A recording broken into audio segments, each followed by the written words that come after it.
He called his mother within 2 hours of the murders.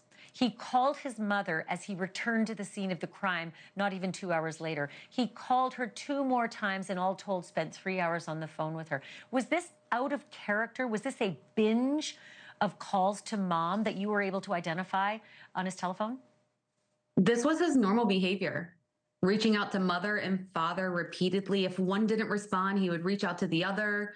He would constantly text them and call them starting as early as 5 or 6 in the morning, his time, and his parents were Eastern, and then also at night to almost talk him into going to sleep and being able to rest.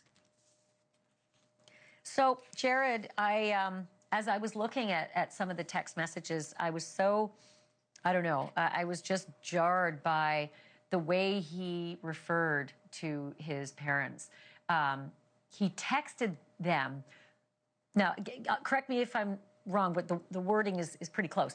Father, why is mother not answering the phone? Why is she not picking up, father? He called his parents formally by the names father and mother when speaking to them. Did you see that consistent throughout his text messages to his parents? Yes, I did. It's eerie. It stands out from any other case that I've worked in that, just the terminology, the phrasing that he used there. I said exactly what you said in the intro. It's Bates Motel. It is this feeling of that movie and Mother, and it's just super eerie. Yeah, I mean, I thought maybe I'm the only one, but I'm starting to get that vibe from you, from my colleagues, from people I've been talking throughout the day about this. Some people do use a formal name, but knowing what he's capable of now, knowing who he is, it just raises the hair on my arms. About the contacts in his phone, he called his father and mother as contacts in his phone. But what about other contacts, Heather? What about other text chains, other communications? Did this guy have any community of his own? He had 18 personal contacts. 18. So think about all the people you meet and the hundreds of random numbers. And they were even identified as girl I ran with, second girl I ran with, a contact and in parentheses, hair. But then there was mother and father and his sister and just a few others. 18. And he's, he's in his 30s. Like this, that's unbelievable in this day and age. It is not unusual for people to have well over 1,000 contacts, many thousands of contacts at this stage in our lives. Everything is on our phones. Everything's digital. What about text chains? Did you see any communications with other people other than mother and father?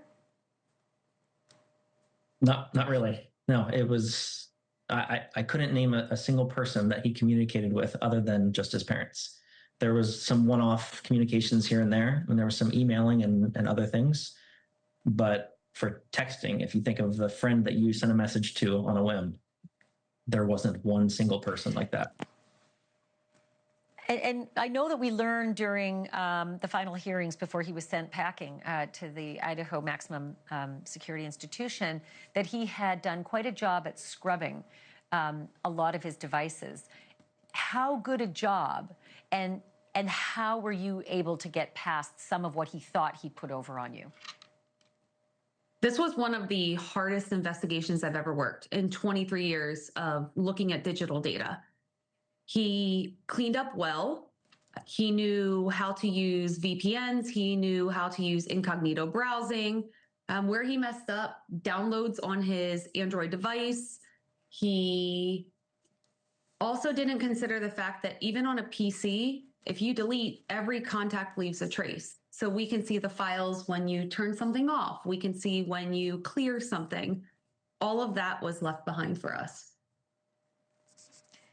Let me ask you this. The handshakes that we now find are so helpful in digital forensics when killers don't realize they're connecting to a Wi-Fi where they're not supposed to be. Did he have a lot of questionable digital handshakes, like say at the Mad Greek restaurant where 2 of the victims worked? Did you see anything that was of interest or evidentially helpful with his digital handshakes? Yeah, I'll break that down sort of with 2 parts. So his Wi-Fi connections, there were just a few. And the interesting part about this is 2 days prior to the murders, he turned off Wi-Fi for his phone. So he just didn't want his device to be able to connect to Wi-Fi. It turned back on soon after the murders. But there was one reference to Mad Greek, and it came from a passive assist file associated with Google Maps.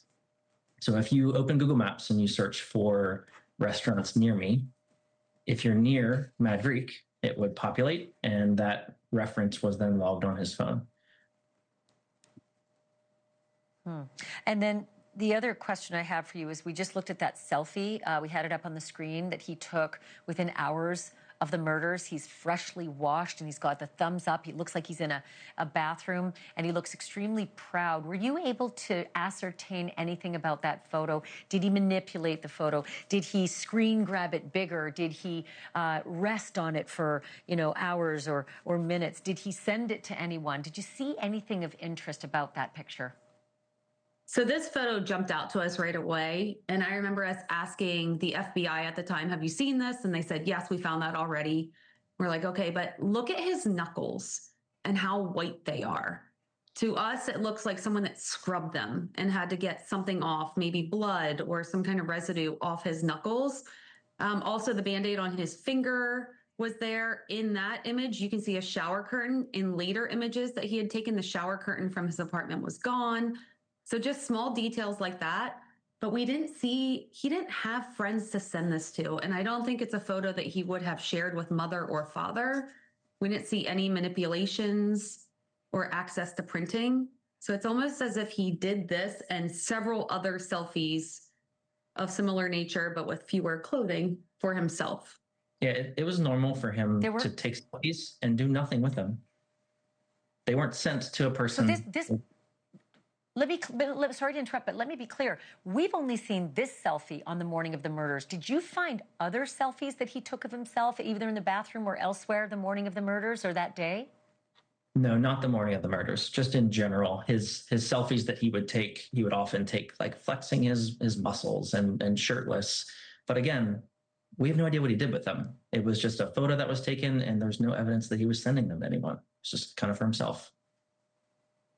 Well, the bandages that you noticed on his left, I think that's his left hand, unless the photo's reversed. But someone in the class also said in police documents today that they noticed he came to class shortly after the murders. And of course, they don't know about the murders. They're just looking back in hindsight to October, late October. And they said he came in with his two middle fingers bandaged and said, oh, he had just had some accident inside his home.